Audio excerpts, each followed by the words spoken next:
coaching model, I've provided here for you in the handout 10 important principles. And I'm just going to briefly go through these quickly. They're not listed on the slides here, so just pay attention on page 9, and then we'll move into 10 and 11. 2 goals to coaching. One is to improve performance, but the other one that's equally important to me as a manager is that they can do it themselves. I don't want them running to me, so I want to make sure that they have the ability to self-assess. And we're going to be looking at one important technique within this coaching model that is going to help them do that. We want to follow a predictable process. This is the process here. And I'll break it down even further. So if your eyes are glazing over, it's because of the blueberry cake, not because of the model. It's a simple model, it really is. Okay? And if, by the way, if you need to stand up and get some more stuff, I've been asked to push the blueberry cake. It's either that or I take it home with me. That's how we get paid, you know. And at third, on the bottom, it's planned development, and it shouldn't be a surprise.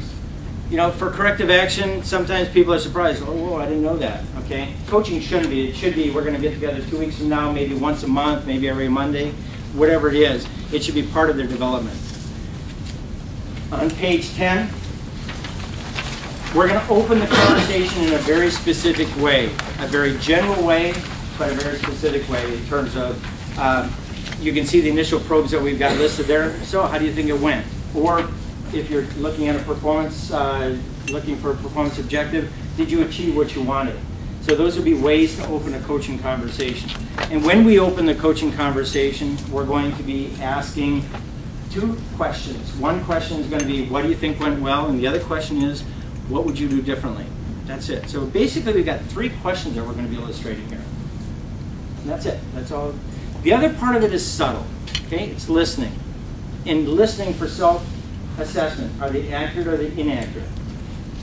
On page 10 at the bottom, we're going to end the coaching session with a discussion of areas for development. And the reason we're going to end it with development is to make sure that they focus on those areas. 7 is very important on page 11. As managers, because we have done the job, it is very easy for us to tell how to do the job. Well, what you need to do is, okay, so this is the way I'd recommend doing it, okay? Fine? You okay with that? Cool.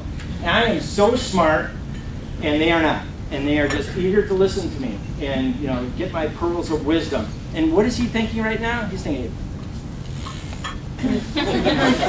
his way is no better than mine, you know, and how is he so arrogant that he has, you know, unless I'm training him, you know, that approach typically doesn't work with adults because we come up with reasons why it's not going to work or why our way was better. That's what we do as adults. We defend our approach.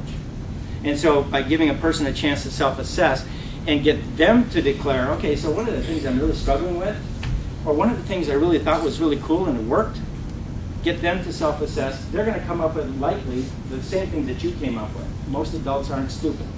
So they'll come up with the very same things that you came up with, but coming out of their mouths, it's going to sound a lot different, a lot better, a lot more palatable, a lot more workable. And so that's why we encourage self-assessment. And this is the part, when we're training managers, it's the hardest part. Get them to ask the questions and be quiet. Ask the question and be quiet. And so we focus a lot in the training, and I would recommend this if you're doing a coaching initiative, spend a lot of time with managers practicing, practicing, practicing. And you'll have a chance to be my coach. So I hope you're paying attention, okay? You'll have a chance to practice. Number 8, we want to acknowledge the correct self-assessment. If it's number 9, if it's incorrect or inaccurate, we're going to defer it or we're going to redirect it. And I will just briefly mention that today it's a lot more complicated, so I'll leave that for another training session. We focus only on 2 strengths and 2 areas for improvement. Why? Why only on 2? Say again? You can only do so much. Okay, so you've got an employee for years, right? You don't need to do it all today. Okay, pick 2, just 2. People can't handle more than 2. Why do we start off with areas for improvement as opposed to areas for development? I mean, sorry, areas that work well, areas of strength. Why do we start off there as opposed to areas for development? Self-efficacy. Self-efficacy, okay, it's positive. Okay, it's a good feeling, so we want to start off there. And I'm going to show you a timeline on the next page.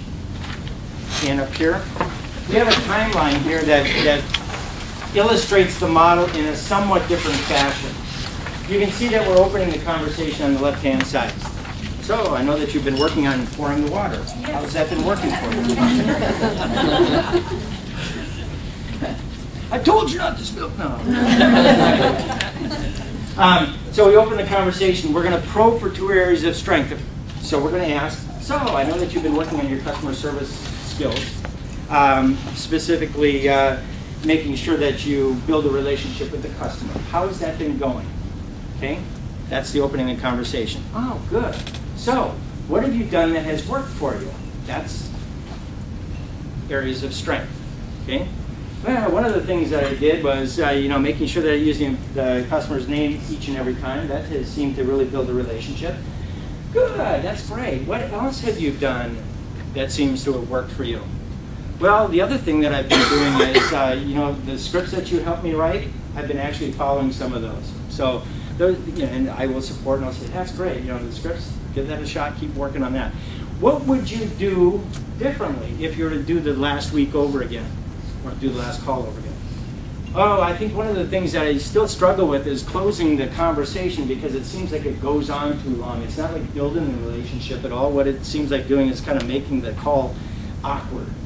Oh, okay, so what would you do in order to change that? Well, I think I'd come up with a way of ending it, maybe a script. Maybe I need a script for that as well. Okay, I agree with you. I think that would be important to do. So we're asking that question twice as well. So you can see what we've done. We've asked one question to open the conversation. We've asked, so what did you do well? What did you do that worked? We've asked that twice. And we've now asked twice, what would you do differently? And that's it. Okay? So we focus here on 2, we focus here on 2. Then we close the conversation. So I think if you continue using the scripts to build that relationship and using the customer's name, continue doing that, and now add on top of there, adding a script to the end of the conversation, I think you're going to do much, much better in the next week. Why don't we get together in a week from now and see how that's gone for you? That's coaching right there. That's coaching. She's not defensive because she's done all the self-assessment. I agree with her self-assessment. Most of the time, I would say on average about 85 to 90% of the time, the employee will come up with things that are valid, things that are accurate. We'll deal with the other 5% in our next training session. You have to come down to New Hampshire, though.